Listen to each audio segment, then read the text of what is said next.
प्यारे तलबा तालिबात अस्सलाम वालेकुम। आज हम सब्जेक्ट उर्दू में 11वीं जमात में सबक नंबर 4 ओवरकोट, इसका जो बकिया हिस्सा है जिसको हम इससे दुम जो है गर्दानेंगे उसके मुतालिक हम गौर खौस करेंगे। इससे कबल हमने देखा कि कैसे एक नौजवान जो है वो ओवरकोट पहने हुए मुंबई की सड़कों पर मौसम सरमा में खरामा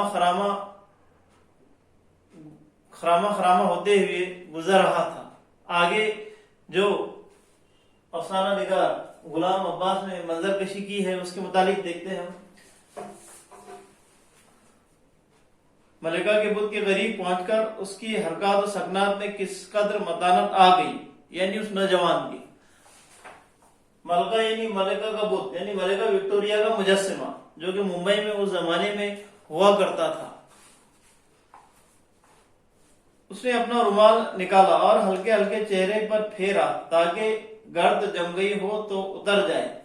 गर्द क्यों जम गई थी?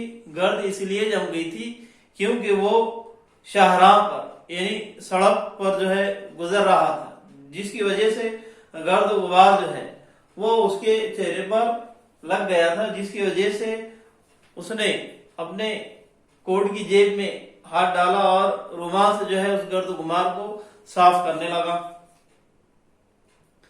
पास ही घास के टुकड़े पर कुछ अंग्रेज बच्चे बड़ी सी गेंद से खेल रहे थे। वो रुक गया और बड़ी दिलचस्पी से उनका खेल देखने लगा। नौजवान जो है जिससे इससे कबल हमने आपको बताया था कि ये अफसाना निगार ने जिस अहद की मंजर कशी की, वो अहद दरअसल हिंदुस्तान में अंग्रेजों की सुकूनत, अंग्रेजों के यहाँ पर मौजूद होने का वक्त था और अंग्रेज बच्चों को उस नौजवान ने उन्हीं के अपने लॉन में क्रिकेट खेलते हुए देखा। नौजवान की नजर सीमेंट की खाली बेंच पर पड़ी और वो उस पर आके बैठ गया। उस वक्त शाम के अंधेरे के साथ साथ सर्दी और भी बढ़ती जा रही थी। माल रोड पर मोटरों, टांगों और बाईसाइकिलों का तांता बंधा हुआ था ही पटरी पर चलने वालों की भी कसरत थी। सड़क की दो रोया दुकानों में खरीद फरोख्त का बाजार गर्म था। जिन कम नसीबों को ना तफरीह तबा की इस्तेताअत थी ना खरीद फरोख्त की, वो दूर ही से खड़े तफरी गाहों और दुकानों की रंगारंग रोशनियों से जी बहला रहे थे। प्यारे तलबा तालिबात, हम देखते हैं कि मुंबई जैसे शहर में या हमारे जो आज जो 4 बड़े मेट्रो सिटी है, या यूं कहिए कि आज तरक्की का जमाना है, इस तरह पूरे हिंदुस्तान में बड़े बड़े शहर जो है जहां सनतें और कारोबार बड़े पैमाने पर होती है, तो वहां जो है हर तबके के माशी लिहाज से अवाम रहती है और जिसकी इस्तेदाद या जिसका जो है जो माली तौर पर जितना अपना जो है इस्तेदाद रखता है, अपने तौर से जो है अपनी खरीदो फरोख्त करता है। तो उस जमाने में भी अफसाना निगार कह रहे हैं कि कुछ लोग ऐसे थे जिनकी जेब जो है खाली थी, लेकिन वो खरीदो फरोख्त नहीं कर सकते थे। बावजूद इसके वो उन खरीदो फरोख्त जहां माल रोड पर हो रही थी उसको वो देख रहे थे। उन्हीं के दरमियान ये नौजवान भी था। नौजवान सीमेंट की बेंच पर बैठा अपने सामने से गुजरते जन मर्द को गौर से देख रहा था। उसकी नजर इनके चेहरों से कहीं ज्यादा उनके लिबास पर पड़ती थी। उनमें हर वजह और हर कमाश के लोग थे।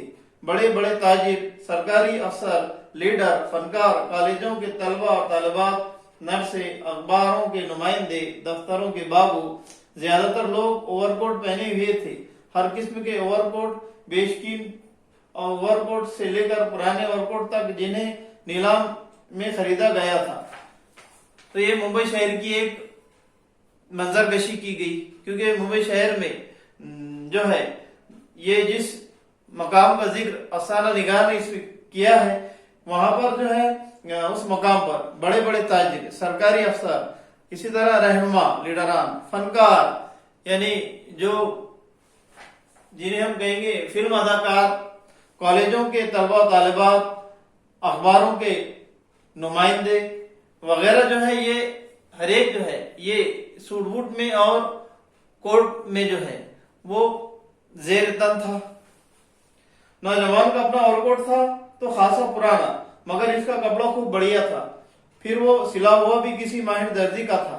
اس کو دیکھنے سے معلوم ہوتا تھا کہ اس کی بہت دیکھ بھال کی جاتی ہے۔ کالا خوب جاما ہوا تھا، باہوں کی کریز بڑی نمایاں، سلوٹ کہیں نام کو نہیں، بٹن سینگ کے بڑے بڑے چمکتے ہوئے۔ نوجوان اس کوٹ میں بہت مگن معلوم ہوتا تھا۔ ایک چھوٹی سی سفید رنگ کی بلی سردی میں ٹھٹری ہوئی بینچ کے نیچے اس کے قدموں میں آ کر میاؤں میاؤں کرنے لگی۔ اس نے پچکارا تو اچھل کر بینچ پر آ چڑھی۔ اس نے پیار سے اس کی پیٹھ پر ہاتھ پھیرا اور کہا، پور لٹل سوال۔ تو اس طرح وہ نوجوان اپنی گشت میں اپنے جو ہے اس سفر میں اس منزل تک پہنچا۔ آئندہ انشاءاللہ اس کا جو بات کا جو پیراگراف ہے ہم اس پر غور و خوض کریں گے۔